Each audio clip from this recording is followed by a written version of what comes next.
last year, and I finished off on the Raiders, and Mm-hmm. I was out for 14 weeks to the regular season. So in my head, I want to play football as long as I can, but I had to start setting up for my future in case things didn't work out. I was going to get into coaching, but I got the call from the Raiders and was able to be on the practice squad the last few weeks. And then I got the call for the XFL, and I talked to a couple of people I was close to, like, you think this will hurt me or help me? And bottom line, they said, if you want to keep playing football, do it. I mean, I'm still in my dream, but this upcoming year, I want to go to a team and I want to be like an impactful player. Like, I want to be a guy that if I get hurt, it's like, dang, we lost Trent, And then in terms of legacy, man, I don't have any kids yet, but I just want to be a great father and great husband to my wife at the end of the day.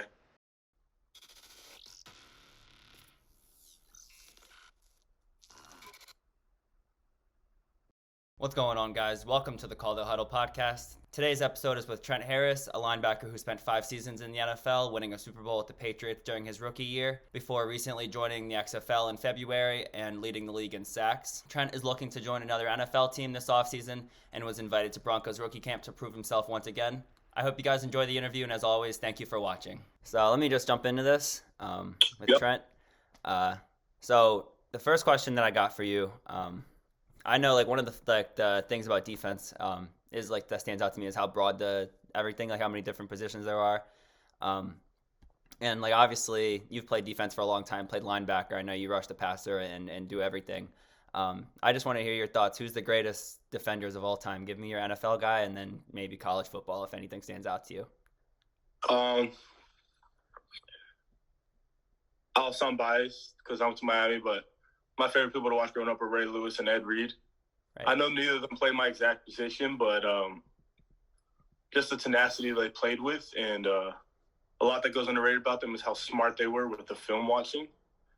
And that's something I appreciate by them, and just their leadership and the way Ed Reed could find the ball and make plays. So those are my top two. And then college. Right. I think in high school for me, one of the biggest names in college for me was Dante Fowler. Okay. I think he has one of the coolest highlight tapes ever for defensive end in college. And I like the way he got off the ball and just the plays he made and the fun he had playing the game. Okay, that's cool. Give me your greatest pass rusher of all time. My greatest pass rusher of all time? The GOAT. I mean, I didn't get to watch him play, but just off of what I've heard from people, I'd probably go Lawrence Taylor. Okay. And then Aaron Donald, but someone I kind of looked up to and tried to model my game after a little bit is Cameron Wake. Yeah, okay. Learn height and size, so I think he was an outstanding pass rusher for the time he played. Right, okay. Just from that, like you said, obviously, all those guys are different and play a lot of different positions. To you, like what makes a great defender? Is it like longevity or like peak or like versatility or what type of impact makes a GOAT? I think it starts off with doing your job. So, like, I mean, a lot of times you won't see, like, a guy not giving up a big play, just doing the right thing that, right. Like, setting the edge and making the ball bounce back inside, and it makes a chance for someone else to make a play, but really it started with that guy setting the edge. So I think it starts with doing your job first and being accountable for your teammates, and then obviously being a playmaker. When you get a sack, getting the strip sack to come with it. And I think that's what makes a great player. But, right. Obviously, you got the Aaron Donalds and stuff. I think there's a lot of underrated guys. Like, for me, I enjoyed my rookie year watching Dante Hightower. He made a lot of plays that, like, you didn't notice, whether it was coming downhill and knocking the guard out or hitting a crosser, knocking him out of the play, stuff like that. So that makes a great defensive player to me. Yeah, like you said, there's obviously, with 11 guys in the field, 22, there's so much going on at every different spot. With that being said, do you ever think, going to the XFL stuff, do you ever think someone's going to be considered like a GOAT in the XFL? Is that the type of league it is, or is it like short term? I don't know how to answer that. I mean, obviously at the end of the day, it's another football league, It's obviously not the top league, but I mean, I think the XFL can continue to do what it's doing. It'll become a premier league under the NFL, and I think there could be a GOAT discussion later on in years if the XFL league stays around, for sure. Yeah, like I know obviously you had just had a great defensive season, 9.5 sacks. You had the title for the sacks. Like I said, I want to hit on a lot of the XFL stuff. It's a really cool league, and like a lot of the stuff that's happening with football leagues today and the amount of opportunities that are out there are really cool. So let me, like, Drake or Future, which one are you going with? Me? Yeah, Trent. Uh, Drake or Future? Drake. Drake. Is it an easy one for you? Is that far or just is it Uh, close? just because he has different variety. But to be honest, I don't even listen to a lot of like new school stuff. I listen to Lil Baby and stuff, but I'm really like an old school guy from my dad. So like the OJs, Earth, Wind and Fire, Michael Jackson. I listen to a lot of those guys. Right. Cool. Another Yeah. football one I just want to get real quick before we get into some cool questions. TJ Watt or JJ Watt? Two of the greatest pass rushers of this generation. Um,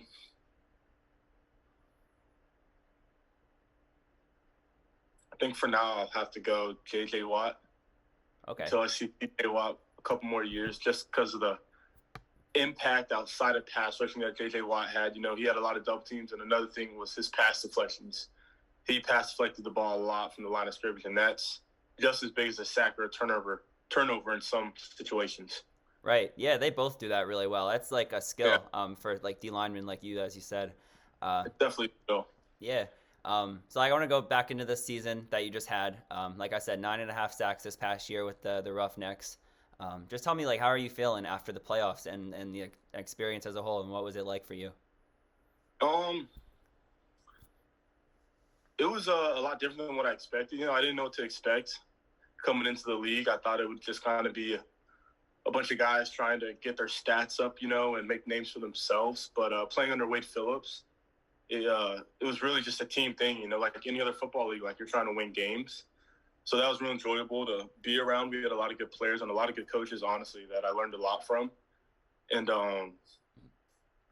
you know, I mean, that's really it. What else do you want to know? Like what was the end season like? What was your experience of the playoffs? I mean, obviously it was a bummer losing. It hurt more knowing that we beat the team twice in the game when it counted. Yeah. You know, the third time we played them, we lost. And I don't know what it was really, whether we were took them lightly or not, or they just made plays when they counted. And I didn't think it would bother me too much, but I mean, our whole team was pretty pissed off. You know, it sucks losing, and it's not fun. So Yeah, right. Like you said, you guys beat them both times in the regular season before that. Um, I know going into some more stuff after this, like recent. I know you were invited to Broncos Rookie Camp, and you got a couple other interests. Tell me, like, what are you most excited about just over the next month or the next couple of weeks, personally? personally, I mean, we know I got hurt last year, and I finished off on the Raiders, and Mm-hmm. I was out for 14 weeks to the regular season. So in my head, you know, I want to play football as long as I can, but I had to start setting up for my future in case things didn't work out. So I was going to get into coaching, but I got the call from the Raiders and was able to be on the practice squad the last few weeks. And then I got the call for the XFL, and I talked to a couple of people I was close to, like, you think this will hurt me or help me? And bottom line, they said, if you want to keep playing football, do it. So I did the XFL and was able to play and show myself again. So I'm really excited just for the opportunity to get out there and show coaches what I can do. And honestly, I'm excited about the Broncos because it's like a different coaching staff that I've ever had. You know, I was in New England, so kind of my whole career I've been under coaches under Belichick. So I've kind of known who I am. Oh. But now I get to go into the Broncos and kind of just start fresh and show them what I can do and get an opportunity. Wow. Like looking back, what's maybe one thing from the XFL season that you're looking to that you learned, like just going into the NFL again? Well, I mean, I had a new coach, Bill Johnson, who was under the Saints for a while. He was in the NFL, I think, about 20 years. Okay. So it was a kind of different style of coaching that I've been used to because we ran 4-3, so it was a lot of different things about angles and stuff that I didn't learn previous years. So I think a lot of it will help me transitioning to whatever team I get to. Just, you know, the more you can do, the more you can help a team. Right. Yeah. And I know, like, watching you from Miami, even, like, you've always been a pass rusher. But like you said, you've gotten a lot of chances to play with a lot of different teams and a lot of different like systems, and I think that's really cool. Like versatility, like we were talking about earlier, is big for especially like being on the edge there. You mentioned like your stint with the Raiders at the end of 2022 and the Ravens and everything that went through that. Like tell me, like I know it was a quick turnaround from December to February between that and then joining the XFL. Like what was the biggest leap for you, or like biggest thing that you had to get over in terms of getting ready to play in time? For the XFL? Yeah. Honestly, I mean, I was only with the Raiders those 4 weeks, and before that I was 14 weeks out, so I was just excited to go play. It wasn't really a big turnaround for me. I mean, I got there and went straight into training camp. But I mean, I always work out no matter what until I hang it up. So I was preparing for anything at that point. So I was ready to go right when I got to the XFL, and it was exciting for me. What time of year was that when you knew that you were going to go play for the XFL for sure? Was that like a deciding factor for you at all, like between if you were going to go join another team or any other opportunities? Actually, no one from the XFL had even called me, so I didn't really realize it was an option for me. And then I think it was around mid-January, Mark Lillibridge called me from the Houston Roughnecks and laid it down to me. I called Shawn and, like, what do you think? He's like, you want to keep playing football? I was like, absolutely. So I think I flew up there a week later and got into it. Wow, that's cool. That's like I said, a really quick turnaround. Yeah.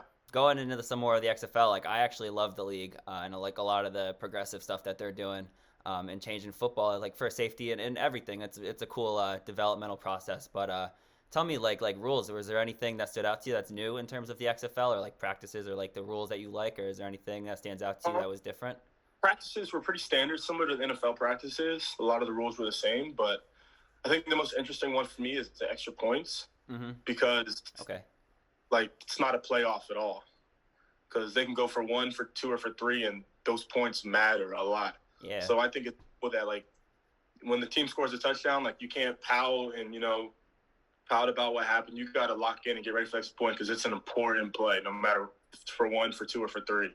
Right. And so then yeah, like you mentioned that. I know there's a bunch of them. Like the sky judge is a cool rule. I know special teams, they changed a bunch of like the way that you run off and start off and stuff. Going into practices, tell me like what were practices like when you first got there? Are they like the same competitive as what you've always had, or are they different in any aspect? Yeah, no, I would say they're pretty much the same as the NFL practices. Way more competitive than I thought. Like I didn't know what to expect, but like a lot of the guys have been on NFL teams, and it's either injuries or, trouble with the law, and they got let go or didn't get another chance. So there's a lot more talent than I expected there. It's obviously not the NFL, but, like, guys are competing to keep their football hopes alive. So practices were a lot more intense, I think, than NFL practices just because they're trying to get somewhere still. Yeah. So, I mean, it was really enjoyable. But the outline and everything was pretty much the same as the NFL practices. Was there more, like, switches in the teams or lineups like practice to practice because of the competition or like talent factor like you said? I think for our team we had there was a little ins and outs difference, but it was pretty stable for most part besides injuries. It was pretty stable for us. Okay. That's an interesting part like you said. In terms of like practicing for other teams and stuff, like is there anything like in terms of preparing for other teams that stands out in terms of it's different, like because of the talent like level or the coaches being from different backgrounds and stuff? Is there anything that you guys had to go through to prep differently? This is a little different. Like in the NFL, you do your scouting and where the coaches come from, their coaching background, or in this case, there's some new coaches, so maybe who they played for, figure out their schemes and stuff.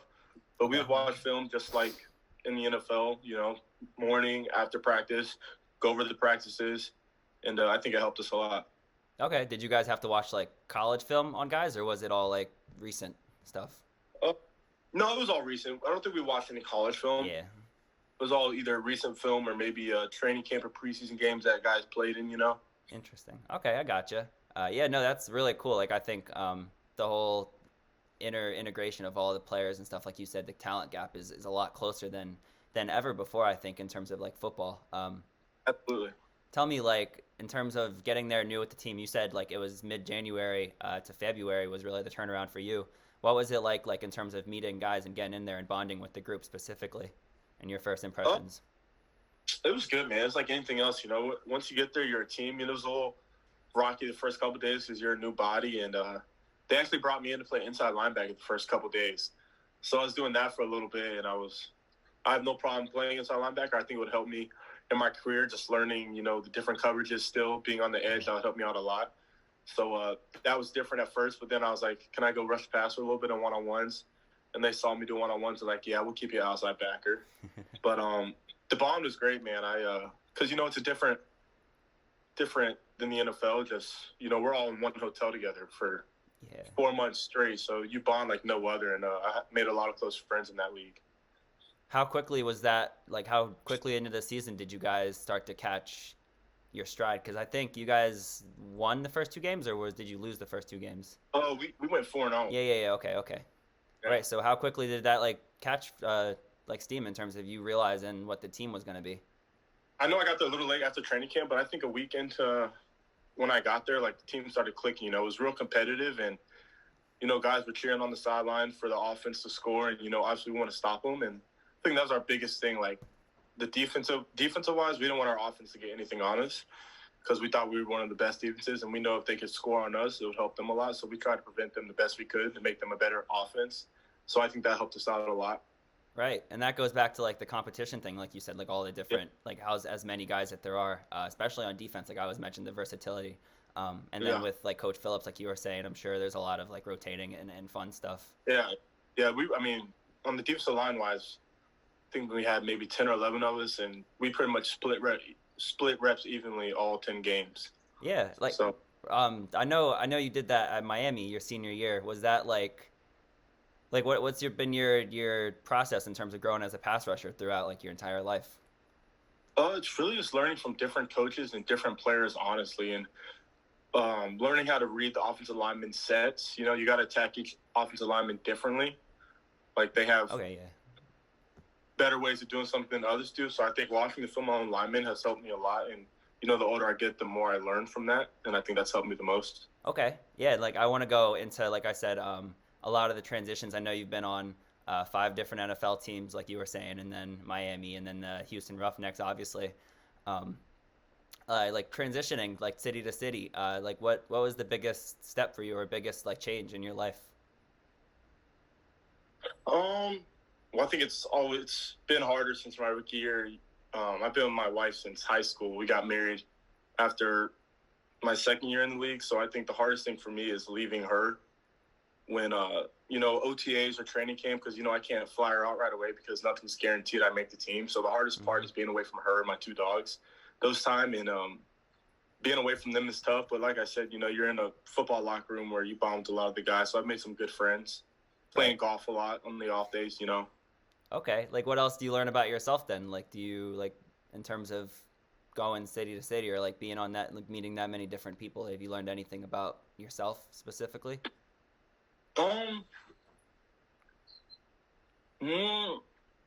Not too much. I mean, I think I'm a good sociable guy, so it's easy for me to make friends, honestly. I play the game system when I have free time, so I'm always on the headset with my boys from back home from high school. I have a group of about 12 friends, and we've talked since high school, so I think it's helped me just being able to relax and be myself and not go insane being by myself at the same time.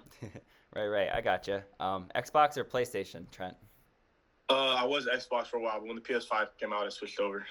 Okay. All right. That's cool. I mess with that. I dig that. Yeah. I got another one. LeBron or Jordan? Which one? I'm a LeBron guy. Yes. Okay. Like I said, the right I answer. grew up watching LeBron, so it's hard for me to debate with old heads about Jordan when I truly didn't see him play. I see the highlights and stuff, but I mean, LeBron has a lot for his case. Championships with 3 different teams, lead the league in scoring. He has more assists than Jordan, more rebounds than Jordan. Damn. I see you dropping the stats. Yeah. Like I agree, it's the right answer, but you can win 4 championships with completely different rosters. Jordan had Pippen the whole time. LeBron's had different people every time. That's a good point. He's the GOAT, but in my opinion, I think he's the best basketball player alive. But I can debate for Jordan. I won't knock Jordan at all. Okay. Yeah. Of course you can't. Like I said, like you played on a bunch of different NFL teams, Trent. Like what's the key to joining a new team successfully? Like you said, in terms of like you said you're sociable, but is there anything that stands out like in terms of the coaches, or like getting to be in that many different roles? Yeah. I mean, I think a lot of it is just being about your business. Being early to meetings, late to leave meetings, and when it comes to the weight room, don't try to skip workouts. I think strength coaches are your best friends on a lot of these teams, and I think you have to pick the right group of people to surround yourself around. And I think I got blessed my rookie year going to New England. There was a lot of vets that I was able to learn from, like Devin McCourty, Matthew Slater, Hightower, Van Noy, like a lot of good vets that were just good dudes that were looking for your best interest. So I tried to pick their brains and, hang around them, and I think they helped me a lot. Okay, like tell me going from Miami, like I mentioned, your senior year, I know uh, Manny Diaz made you a rotational guy, and then you Yeah. signed with the New England. Like, what was that whole process like, and what did you learn from that, like you said specifically during that year? Uh, well, going to be a rotational guy, I mean, I think I learned this early on in my college career that I can only control what I can control. I can go out there and put out my best film, but at the end of the day, I can't control what the coaches do. So that started in college, and I was able to just process that and be able to adjust to whatever it was coming off the bench my senior year. So when I got in, I made most of my plays, and I got lucky and got signed to the New England. And just, like I said, control what I controlled, made the plays I could, try to do my best on special teams, and that was that. Right. Yeah. And I think, relationships, you got to build good connections with these coaches. If you're a butthead, it goes around the league and coaches talk. So I think being respectable and being a disciplined and hardworking guy will get you a long way. Yeah, like I didn't know that you were in New England systems like after New England too, like you were saying earlier. Played for New England, who Brian Flores, the team's coordinator. He went to Miami. Right. He claimed me at the Dolphins, so I played under Brian Flores. And then Brett Bielema and Joe Judge went to the Giants, and I played for them for 2 years. Wow. And then the last 4 weeks I was with the Raiders with Josh McDaniels. So I guess the only team that wasn't a part of Bill was the Baltimore Ravens, but I was only there for a few days till I pulled my hamstring. Yeah, that's really big. Like you said, relationships are a huge thing. Like how many different coaches, like how did those different coaches react or like interact with you when you got there maybe? Like from New England, like how did you change since then? I don't think I changed too much, but I think it's just like, you never know who's watching you. And for instance, like when I was in New England, Brett Bielema was an assistant, and like he kind of dealt with the practice squad guys. And he wasn't a position coach or anything at that time, but 2 years later he goes to the Giants and he's the outside linebackers coach. So I think building that relationship with him and showing him how I work and that I can be a trustworthy guy allowed him to be able to tell Judge, like, hey, let's bring Trent in. And that worked in my favor. And then when you get into those type of roles, like what's your priority? Is it like special teams and just working your ass off like you said? Yeah, I mean, my priority is whatever I can do to make this team. So whatever the coaches ask me to do, whether that's be a practice squad guy and make the O-lineman better, I'm going to give it my all and try to beat the O-lineman every day in practice, Yeah. I'm actually interested. When was the first time you played it, like middle backer in space? So I did it my sophomore year in college. We had 2 injuries. Okay. Wow. So I think I played about 7 games at middle linebacker. And then Manny Diaz's staff came in with the 4-3. I played end. And then my second year with the Giants in preseason, they threw me at inside backer a little bit. And that was the last time I did it. Wow. That's pretty, like, that's wild. Did that change? Like, I know you rushed a lot this year with Houston. Was there any moments that, like, you felt you were in space more and, like, that background, like, helped at all? I don't think it happened specifically this year, but it did allow me to just see the field more, being on the edge. Being an inside back, you got to read the sets, where the back is and stuff, and I think that helped me a lot, like, just in terms of what plays I was expecting to come. Yeah. So maybe I can play a little bit and get there faster. And being able to read, like, the offensive lineman better and like you said, see from, a more broad view, like, knowing what the middle linebacker's like. That's cool. Yep. Yeah. I wanted to ask, too, like, I know, like, you mentioned the Super Bowl ring with New England your first year. What does it feel like to have a ring today? It feels awesome, man. I know I was on practice squad the whole year, but I really feel like I got lucky going to New England, man. The vets around there, like, and the coaches, like, when I was there, I never really got treated like a practice squad guy, And, like, even after the Super Bowl, like, some of the players would come up and, like, thank me for the work I put in to help them. And that meant a lot to me, like, just not going unnoticed being on practice squad. Yeah. So I think that was pretty cool. And like I said, that rookie year, that team, like, they worked their butts off. Like, the O-lineman would stay after practice and ask me to give them extra work. And it obviously paid off. Yeah, and I feel like that's like a under talked about part of football, like I said, especially with like the USFL and the XFL now, all the different like developmental opportunities and such. And then the different, like, there's bigger practice squads now since COVID. And like there's just more opportunities for guys to help out and like like you were saying, get that experience and give as Yeah. well. Yeah, I want to talk a little bit about, like I said, the XFL and what you're going into the NFL stuff. By the end of your career, Trent, tell me, is like having a legacy important to you at all, or like have you thought about that at all yet? Um, Not too much. I mean, I'm still in my dream, but I want to be able to, like this upcoming year, I want to go to a team and I want to be like an impactful player. Like I want to be a guy that if I get hurt, it's like, dang, we lost Trent. I don't want to be a guy that I can get hurt and they just replace. I want to be a guy that's impactful to the team, can help the team win. And then in terms of legacy, man, I don't have any kids yet, but I just want to be a great father and great husband to my wife at the end of the day. Right. Okay. Like I like the versatility thing we were mentioning earlier with guys like Ray Lewis, Ed Reed, even like the all the different versatile guys. That's why all that matters. Like what you're saying is you can go onto a team and probably find a good position because of how much things you've done at this point. Um, Talking about the XFL stuff, how many, if you could give me like a percentage, if you could guess, like how many guys do you think in the XFL only play to play in the NFL? Or do you think there's like a lot more stories, like guys like AJ McCarron or like guys that just want to play the game? Um, I'd say probably 80% to play in the NFL and 20% just to play the game. Yeah. I'm kind of old, but there's some guys older than me that I think knew their time was up and they just wanted to keep playing ball. Some guys like that. And then, Yeah. yeah, I'd say Wow. about 80 to 20. Other than that, I feel like everyone's trying to get back in the NFL. Yeah, no, obviously, yeah. I mean, obviously the competitiveness is there, but like I said, I appreciate that number because I think it's cool. Like you mentioned, a lot of the older guys I know, guys that I've watched play in the some of the older leagues. I don't even remember, but some of the older leagues, Yeah.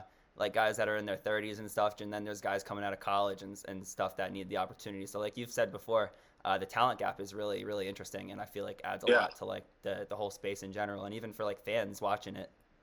Yeah, absolutely. Yeah. Have you thought about like what you're doing after football? Like I know what you graduated with like public relations, right? Yeah. Like have you thought about anything you want to do next or what interests Uh, you? yeah, I absolutely want to coach. Okay. Yeah, That's cool. I love ball too much and I want to enjoy my job and I can't see myself away from football. What So I kind of definitely want coach? huh? What kind of coach? Like is there a certain specific like Um, niche you want to be in? to start off in college just because to help young men like in their life as well. I feel like I've gone through a lot, so I can be a good input and just help them grow at the same time as well on the football field. Okay. Like talking about that, I know you do a lot with the Shawn Foundation and like what Shawn Mhm. runs and everything. Just tell me like your experience with that and like what you take away from like helping younger players today and like maybe what stands out like of players in today's generation. I think what stands out to me is you don't understand what just helping out or shaking a kid's hand can do for their day. Whether you think you're a big superstar or not, but if you're around like an organization or you have a Patriots shirt on and you're with that organization, it means a lot to just go up there and shake a kid's hand. And I think it's just taught me that there's more to life than just football. Yeah, and I know you do them all like down where you're from. Like, did you have any events like that like growing up or being a part of I that? bet. But actually, after I got released by the Ravens at training camp, I was out for 14 weeks, so I coached at my high school. I was a volunteer coach, so I went down. I was a D-line coach every day. We went to the second round of playoffs and lost, but that also made me realize that I want to be a coach. Yeah. And we lost in the second round. I didn't know it hurt me that bad, but it hurt me bad. And then just seeing some of the kids walk off with their heads down, just to be there for them, let them know that it's all right. And it was tough. Right. Like what can you bring to like the future of like football? Like how do you tell kids like D linemen like specifically what to focus on maybe? I mean, I think it's different with every kid, but I think to be a D lineman, you got to be a little bit nasty. You got to be able to get your hands dirty, and Yeah. you just got to be a dog in the D line because you're going against about men every play. So Yeah, definitely, and that's like I said, a lot of the influences and stuff that you guys do at camp is really cool and cool to yeah, see. Obviously, um, one more. I got a couple more questions before I want to get into a couple fun ones. yeah. But can you? I know like you're repped by Shawn, obviously. Hmm. I've talked to a lot of players about it, and I think this is a really interesting like realm of like football, especially today with NIL and like all the branding going on. Uh, can you make a case for a player, like a high level player, to not have an agent, or is that Um, exclusive to you? I'm not even that's out of my thing. I can't answer that. I don't know. I'm How's not having it. an agent helped you? Tell me that, Trent. I think Shawn's helped me a lot. I we went through interviews out of college, and Shawn actually interviewed me, and I went with a different agent, and Okay. I think it's more than just football for Shawn. Surprisingly, when I got claimed by the Dolphins, I had a different agent at the time, and I got a message from a no name number, and he's like, "Welcome home." And I was like, "What are you talking about?" He's like, "Oh, this is Shawn O'Dare. Like the Dolphins just claimed you." And that's how I found out I got claimed by the Dolphins. And after that, he's just always been persistent and just asking about life, not just about football. So that's when I ended up going with Shawn. And I think having a good relationship with your agent's important, because you're in this together. If I Right. make money, he makes money at the end of the day. So, I mean, Of course. that's how it is. Yeah, like you talk about the off the field stuff. Like I said, the foundation he's got, and Yeah. a lot of the other stuff that agents do obviously are cool. Like, can you talk about what else off the field has helped you, and like what he's done like out of football, like you said specifically? Well, like I said, the foundation was really cool to go down there to Vero and help out. And Yeah. honestly, he pushes me to do interviews like this because I'm not really a talkative person. So he pushes me to get myself out there a little bit, which I appreciate. And then at the end of the day, just when it comes to the football side of things, he's able to calm me down and just say, "Look, here's this and that," and just put things into perspective for me, which I appreciate. Yeah, and that's really important, obviously, for like that relationship. Yeah. The relationships that you said and like the communication that goes into that is really important, obviously, too. Like you've known him since like college. Is that how that relationship started? Yeah, my senior year of college. Okay. Could you give maybe any advice to people like looking to meet an agent or get a new like representative for themselves? Because there's a lot of people out there today that like need branding opportunities. Yeah, I don't have too much to say about it other than just like sometimes you got to go with your gut. If they're being persistent after you and, just someone you can trust really at the end of the day. Because a lot of your like career is in their hands. So you got to be able to trust someone that's going to put the best interest for you Yeah, first before. right. And I think Yeah, and that's like I said, like throughout your entire career, the relationships you've built and stuff is really cool to see. And like I said, with the public relations degree and everything you've got, is cool to like see all of that come together and such. Um, that's a couple fun questions here. I know, like I said, you've been all around the country for football. Is there a favorite stadium you've played in or been to? um favorite stadium. I think one of the coolest, honestly, was with the Giants when I played at New Orleans. Oh, I think okay. that was pretty cool. They were really loud in the beginning when they do the Who Dat chant, Yeah. and Wow. I liked playing there. It was pretty loud. Okay. Like, what is this like? What's the coolest one you played it in college? Maybe was there any big like ones that stood out to you? Yeah, easy. At Hard Rock versus Notre Dame in 2017. Oh yeah. We were ranked number 10, they were ranked number 3, and we beat them 48-6. It's the loudest game I've ever been a part of. Yeah. Yeah. Okay. Okay. Yeah. That's cool. And I know, like I said, you've had a lot of different years of football and been able to see a lot of people, meet a lot of people, do a lot of things. Uh, who are some of the best athletes you've gotten to play with or be around? Um, well, I was obviously lucky enough to play with Tom Brady, the GOAT, That's and what I was gonna mention. the McCourty twins are great people, and then also Dante Hightower, my rookie year, like he's Oh yeah. he worked, but like he's just a reasonable person, and I came in as a rookie, but he'll talk to me, take me out to dinner, and I really appreciate that from him, and he still contacts me to this day. So it was really cool to watch him play. He's about his business, and he puts the team first. Like his name may not go out there a lot, but he made a lot of plays for New England. It was cool to play with him. Yeah, and he's another really versatile guy. Did you like take anything from like guys like that, like linebackers specifically in New England? Because I know they run like really hybrid systems, and you said Yeah, like yeah. playing at I Miami. learned a lot and how they because they stand up a lot, like in between the A gaps and B gaps when they pass rush. So I was able to learn a lot from them. What did you learn from like defense specifically, like maybe like in terms of as a like broad, not playing like linebacker or D end more so? Is there anything that you learned like film room or like just watching studying wise?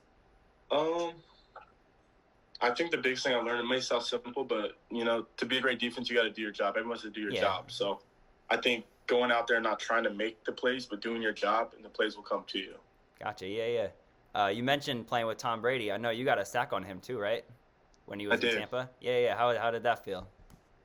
He was actually with New England still. Was he? I was with the Dolphins, and we played them the next. That was awesome because I was there the year before. So for 17 weeks of the regular season and then 5 weeks of the postseason, I was going up against those O linemen every day at practice. So when that game came, I had a feeling I could get one because I knew the O lineman really well. And I'll never forget. The shot clock was going down, so I knew he had to snap it. I just got off the ball and got him, and kind of went into blackout mode from there. But that was awesome. Did you say anything afterwards? Do you chirp when you sack quarterbacks ever? I don't know what I did. I probably just jumped up and screamed, but I don't remember. Gotcha. Do you got a second favorite sack that comes to mind? Probably my first sack on Andy Dalton when I was with the Dolphins. He was on the Bengals. Wow, that was what, your rookie year? No, Dolphins. Second year with the Dolphins, yeah. Okay, yeah, wow.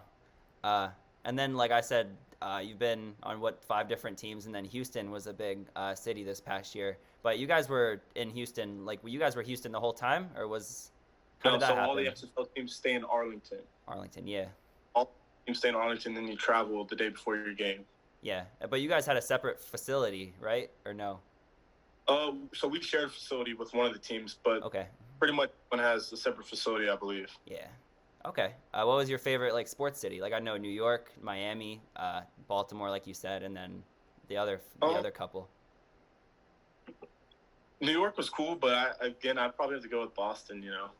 They kind of treat you like royalty out there if you play for the Patriots. So I had a lot of fun out there. That's cool. That's fun. What was the parade like? Were you there? Oh yeah, the parade was unreal, man. We had the parade. We went to Fenway, got introduced at Fenway, got to meet Pedro Martinez, Manny Ramirez. Right. Yeah, definitely Boston. Right. Yeah, that's cool. That's a cool experience. Like I said, you've done a lot and been in a lot of different cities, which is unique, obviously, for sure. Yeah. Just the last one before I let you go, Trent. Like I said, the impact, I know you do a lot with young players, and you've had a lot of different experiences and everything, like I've said. Could you maybe mention what's the biggest difference from college to now, and then if you have any advice for young people or players specifically on top of that? For college? Tell me the biggest difference that you look back college to now first. I think it would be taking care of your body at an early age. Okay. You're that young, you don't really think about how your body will feel 5 or 6 years down the road. So I think taking care of your body is very important. And then again, just being a good guy, being respectful to everybody, because like I said, you never know what GAs or what coaches are going to become bigger one day and be a head coach somewhere. So, if you're a jerk off in college around a GA and he ends up becoming a head coach and you want to get into coaching and you reach out to him and he's like, no, I remember you from college. You were a jerk off, why would I want to bring you in? So I think it's being respectful to everybody, including, the cafeteria ladies, the trainers, everybody plays a hand in making a good team. And I think that's important, is being respectable. Okay. And then for guys growing up in football, what are some advice maybe that stands out to you, that you would give someone if you could go back? I think you got to outwork everybody, especially in high school when you're that young. You got to take advantage of having a young body. So whether it's post-practice with your high school team, when everyone else goes home, go get an extra workout in. And, that's the bottom line when you're young. You got to outwork everybody. Right. Yeah. No, this was a great conversation, and I appreciate all the thoughts and everything that you gave, Trent. Like I said, it's been really fun to see your career pan out over the last couple of years and see where you're at now with Houston. And where you're going to be in the next couple months. So like I said, I'm excited for what you can bring to a team and what you're going to be doing over the next year or so. Man, thank you for everything. No, I appreciate it, bro. Yeah.